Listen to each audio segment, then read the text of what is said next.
Cinema മേഖലയിലെ ഒരു ചുരുങ്ങിയ പരിപ്രേക്ഷ്യത്തിലാണ് നമ്മൾ ഹേമ കമ്മിറ്റി റിപ്പോർട്ടിനെ കുറിച്ചൊക്കെ ചർച്ച ചെയ്യുന്നത്. നമ്മളിപ്പോൾ ഒരു കുറ്റാരോപണം ഉണ്ടായതിൻ്റെ പേരിൽ ആരെയും ഞാനൊരു കുറ്റവാളിയായിട്ട് ഞാൻ കാണുന്നില്ല.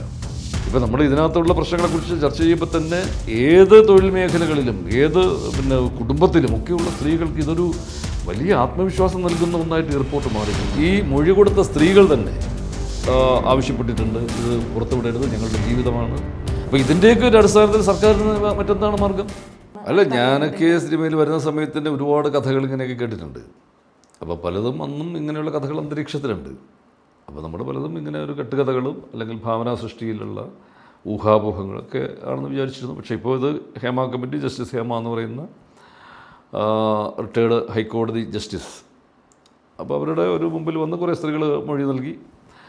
അപ്പോൾ അതിനൊന്നും ഞാൻ അവിശ്വസിക്കുന്നൊന്നുമില്ല. അതിനകത്ത് കുറേ സത്യങ്ങളുണ്ടാവാം, കുറേ അർത്ഥസത്യങ്ങളും ഉണ്ടാവാം, ഈ പറഞ്ഞിരിക്കുന്ന കാര്യങ്ങളിൽ കുറേ അസത്യങ്ങളും ഉണ്ടാവാം, അതൊക്കെ ഉണ്ടാവാം. പക്ഷെ എന്ത് നേരിടാനും ശരി, അവരുടെ റിപ്പോർട്ട് വളരെ ഒരു അജണ്ടകളുമില്ലാതെ ഒരു മുൻവിധികളുമില്ലാതെ അവരുടെ മുമ്പിൽ വന്ന മൊഴികളും തെളിവുകളും എല്ലാം വെച്ചിട്ടാണ് ആ റിപ്പോർട്ട് തയ്യാറാക്കിയിരിക്കുന്നത്.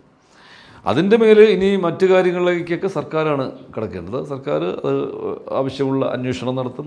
അത്തരം എന്തെങ്കിലും പരാതികളൊക്കെ ഉണ്ടെങ്കിൽ പരാതിപ്പെടേണ്ടവർ ആ പരാതിപ്പെടേണ്ട ഫോറങ്ങളിൽ അത് ചെയ്യണം. അത് അന്വേഷണങ്ങളൊക്കെ നടക്കട്ടെ.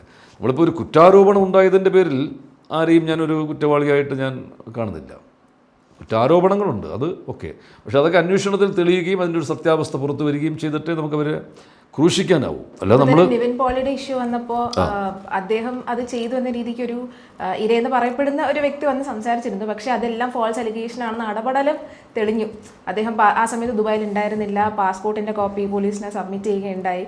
അങ്ങനെ ഫെയിമിന് വേണ്ടി ചിലർ ഇത് ചെയ്യുന്നുണ്ട്, ഒരുപാട് ഫോൾസ് അലിഗേഷൻസ് കൊണ്ടുവരുന്നുണ്ട്, അല്ലെങ്കിൽ ആരുടെയെങ്കിലും ഒക്കെ ഒരു ഗൂഢാലോചനയുടെ ഭാഗമായി മലയാള സിനിമയെ തകർക്കാൻ വേണ്ടിയിട്ട് കുറച്ച് ആൾക്കാർ നിൽക്കുന്നുണ്ട് എന്ന് തോന്നുന്നുണ്ടോ? അല്ല, ഇതിനകത്ത് ഞാൻ നേരത്തെ പറഞ്ഞില്ല, ഇതിനകത്ത് കുറച്ച് സത്യങ്ങളും കുറച്ച് അസത്യങ്ങളും എല്ലാം ഉള്ള ഒരു ഇതാണ്. അതൊക്കെ അന്വേഷണത്തിൽ തെളിയേണ്ട കാര്യങ്ങളാണ്. പക്ഷെ എന്ത് തന്നെയായിരുന്നാലും ഒരു കാര്യം ഇതിനകത്തുണ്ട്, കുറേ ഒരു ഈ ബ്ലാക്ക് മെയിലിങ്ങിൻ്റെ ഒരു അംശം ഇതിനകത്ത് കാണുന്നുണ്ട്.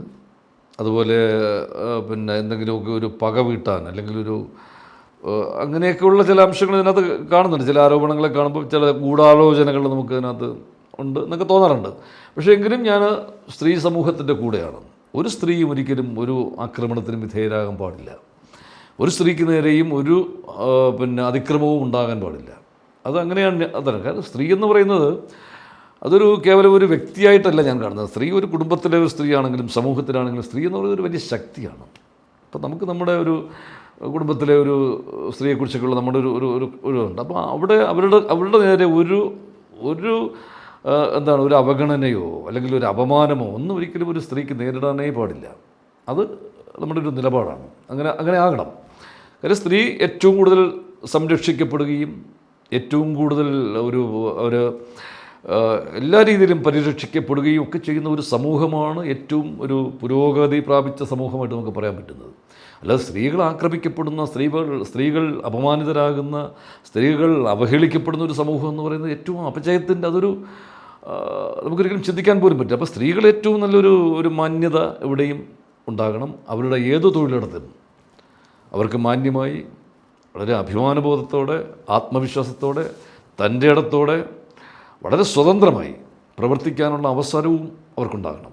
അപ്പോൾ അതിന് വിരുദ്ധമായിട്ട് ഇവിടെ എന്തുണ്ടെങ്കിലും അതിനെല്ലാം നമ്മൾ ശക്തമായിട്ട് എതിർക്കേണ്ടതാണ്. ഇവിടെ ഇപ്പോൾ ഈ സിനിമാ മേഖലയിലെ ഒരു ചുരുങ്ങിയ പരിപ്രേക്ഷ്യത്തിലാണ് നമ്മൾ ഹേമ കമ്മിറ്റി റിപ്പോർട്ടിനെ കുറിച്ചൊക്കെ ചർച്ച ചെയ്യുന്നത്. തീർച്ചയായിട്ടും സിനിമാ മേഖലയിൽ അത്തരം പ്രശ്നങ്ങൾ ഉണ്ടാവാം, കാലാകാലങ്ങളിലെല്ലാം നമ്മൾ കേട്ടിട്ടുള്ളതാണ്. പക്ഷേ സിനിമാ മേഖലകളിൽ മാത്രമല്ല, എല്ലാ മേഖലകളിലും ഉള്ള സ്ത്രീകൾ നേരിടുന്ന പ്രശ്നങ്ങളെയും കൂടി ഈ റിപ്പോർട്ട് അഡ്രസ്സ് ചെയ്യുന്നു എന്നുള്ളതാണ്. ഇപ്പം നമ്മൾ ഇതിനകത്തുള്ള പ്രശ്നങ്ങളെക്കുറിച്ച് ചർച്ച ചെയ്യുമ്പോൾ തന്നെ ഏത് തൊഴിൽ മേഖലകളിലും ഏത് കുടുംബത്തിലും ഒക്കെയുള്ള സ്ത്രീകൾക്ക് ഇതൊരു വലിയ ആത്മവിശ്വാസം നൽകുന്ന ഒന്നായിട്ട് ഈ റിപ്പോർട്ട് മാറിയിട്ടുണ്ട്. കാര്യം ഇതിനകത്ത് പറയുന്ന കാര്യങ്ങളെക്കുറിച്ച് സ്ത്രീകൾ കൂടുതൽ ബോധവതികളാകുന്നു.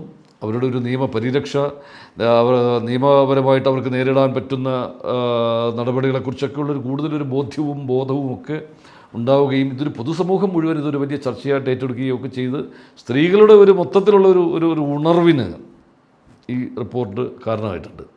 അപ്പോൾ അതൊക്കെ തന്നെയാണ് ഇത് സർക്കാരിനെ ഞാൻ ആ കാര്യത്തിൽ അഭിനന്ദിക്കുന്നത്. കാര്യം ഇങ്ങനെ ഒരു കമ്മിറ്റി കമ്മിറ്റിയെന്നോ കമ്മീഷനെന്നോ ഒക്കെ അത് പല അതൊക്കെ പദപ്രയോഗങ്ങളുടെ വ്യത്യാസം മാത്രമേ ഉള്ളൂ. എന്ത് തന്നെയായിരുന്നാലും അതിനകത്തൊരു ജസ്റ്റിസ് ആണ് പിന്നെ എൻ്റെ ചെയർപേഴ്സൺ എന്നുള്ള രീതിയിൽ തന്നെ അതിനൊരു ജുഡീഷ്യറിയുടെ ഒരു ജുഡീഷ്യൽ സ്വഭാവമുണ്ട്.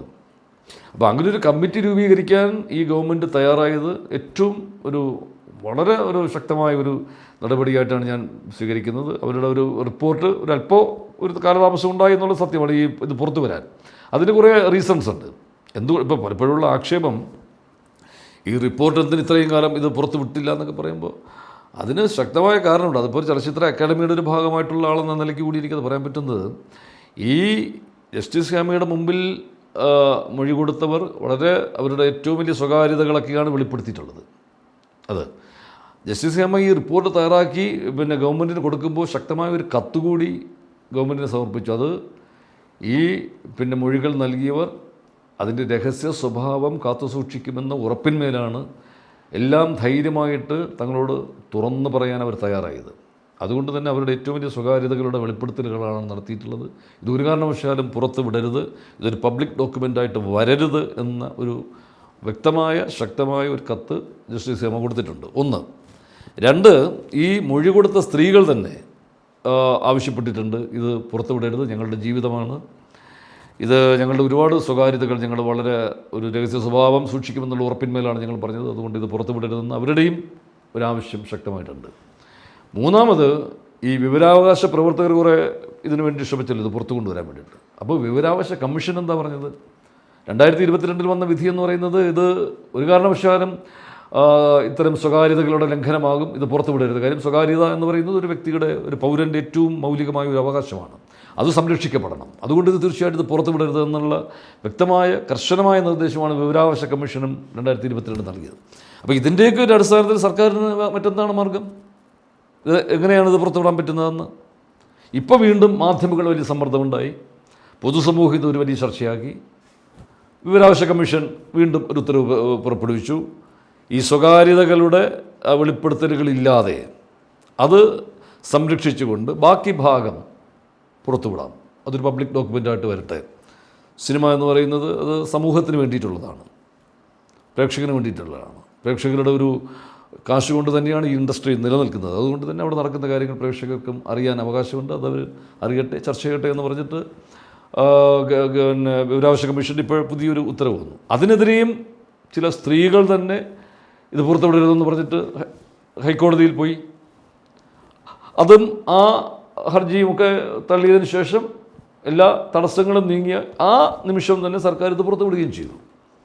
അതുകൊണ്ട് ഈ കാര്യത്തിൽ സർക്കാരിനെ കുറ്റം പറഞ്ഞ് ഇങ്ങനെ കണ്ണുമടച്ച് കുറ്റം പറഞ്ഞത്, ഒരു പൗരൻ എന്ന നിലയിൽ ഈ സമൂഹത്തിൽ ജീവിക്കുന്ന ഒരു വ്യക്തി എന്ന നിലയിൽ ഈ റിപ്പോർട്ട് കുറച്ചുകൂടി നേരത്തെ വന്നിരുന്നെങ്കിൽ നന്നായിരുന്നു എന്ന് ആഗ്രഹിക്കുന്ന ആൾ തന്നെയാണ് ഞാൻ.